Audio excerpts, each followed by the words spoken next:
I don't have any problem with what people believe in, and one of the great things about Australia is that you're free to believe in anything that you want, but I do have a problem with people's behaviour.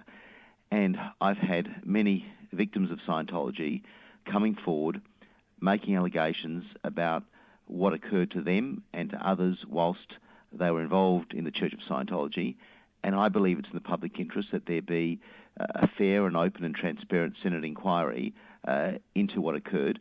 And what I tried to do today in the Senate was to urge my colleagues from the major parties who didn't support me to have an inquiry as to whether Australia should go down the path of the UK, which has a public benefit test for religions and charitable institutions.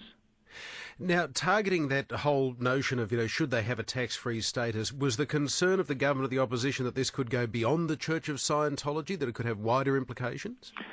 Well, some expressed that concern. I initially put up a motion for the Senate to consider that there be an inquiry specifically into the Church of Scientology. Some senators told me privately they thought it would be better if it wasn't specifying any particular organisation. So I changed the motion, put in a new motion that looked at the concept as to whether we need to adopt the United Kingdom's public benefit test for charitable and religious organisations, which I think is a very fair test, one that's very open. And I thought that would be an alternative way to deal with this issue. So next week, and so I failed on that, so next week I'll be putting up a motion specifically on the Church of Scientology.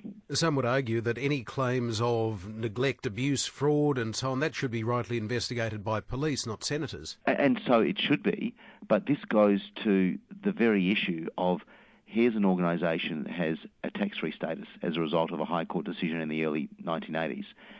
And the question has to be, if we have a framework in place where there is a lack of accountability with respect to organisations that receive this tax-free status, if there's a model in place overseas in the United Kingdom which appears from all the material that I've received to be very fair and very open, why wouldn't we look at that?